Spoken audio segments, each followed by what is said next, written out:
S4 while I was trying to be nice to them and help them get out. Somebody in a pickup decided to drive past and just drive through all the slush and splash.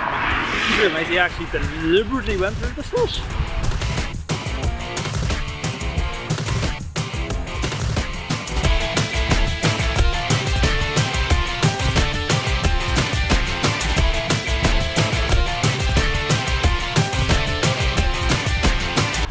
So anyway, so we have a key for a E36, this lovely E323 Sport that is, I would say, unfortunately automatic, and Julio wants it to be manual, which of course is all.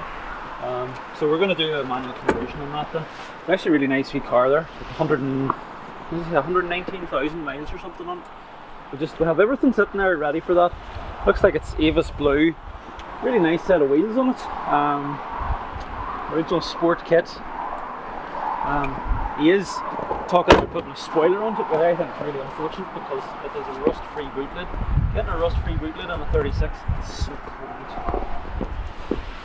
Rust-free boot lid on a 36 coupe is really hard now. We haven't had one in for ages.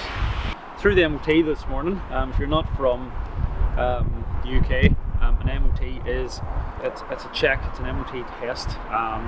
MOT being the governing body, and they check a car's roadworthiness, and we have to get that done once a year. And they check things like the brakes, the lights, that it's not dripping oil, that your exhaust is within emissions, stuff like that. So I know different places have different levels of test. The MOT in Northern Ireland is particularly strict because it's solely run by the government. In England, then, where they also have MOTs, theirs are done by private garages, so there's actually a little bit more variance with those. So sometimes they're not very thorough, sometimes they're very strict. Over here, they're pretty much within a certain tolerance.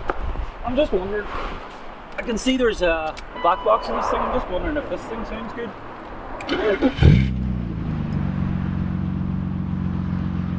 It is warm.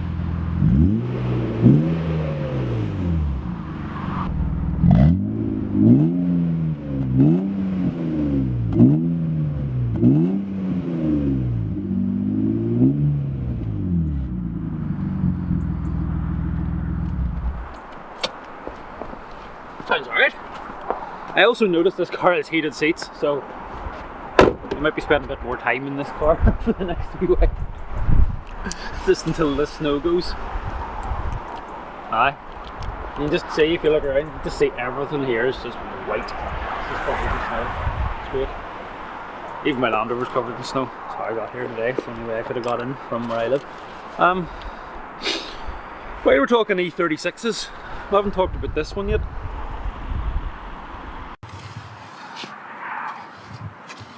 Just push a bit of snow off so I can get into the car. If you've watched all the videos on our channel, especially some from about 2 years ago, you may recognise this car, although it's hard to tell underneath all the snow. But this is an Avus Blue E36 316 that came from the factory with a whole pile of sport options and also very low mileage.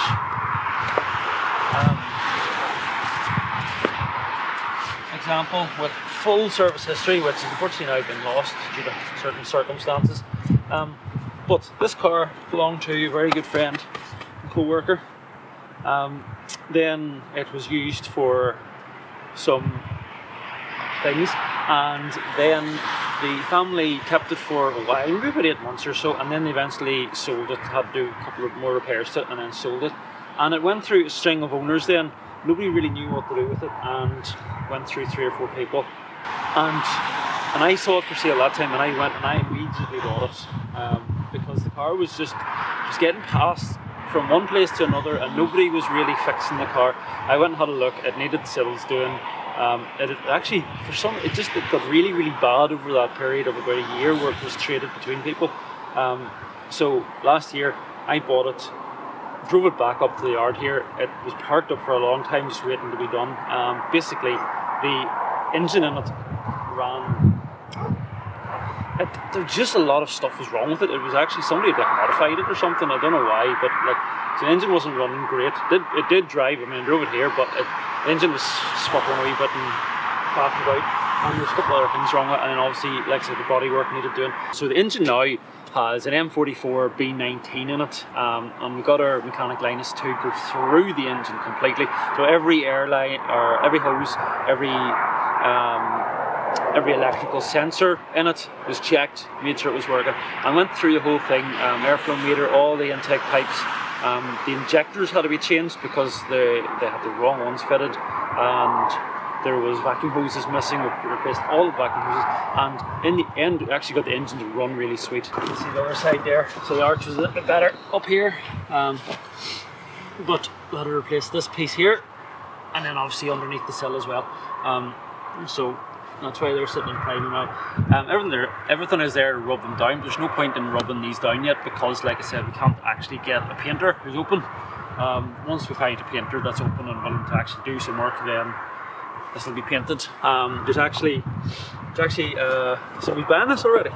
It's already got deposit paid on it, and it's just basically written. But they're in no rush. But as soon as it's ready, that car will be going out the door. But what we'll do, we'll probably feature that car a little bit more once it's closer to being finished, because that's quite a special car to us.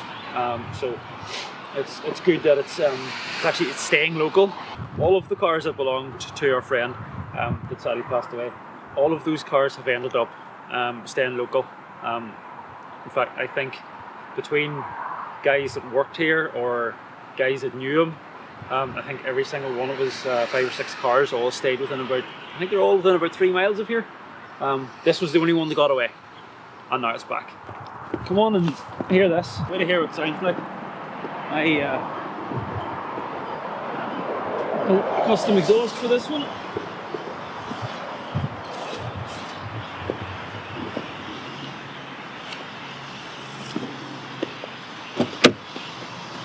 Just because it's a 7 Series, you don't often hear them sounding cool, so.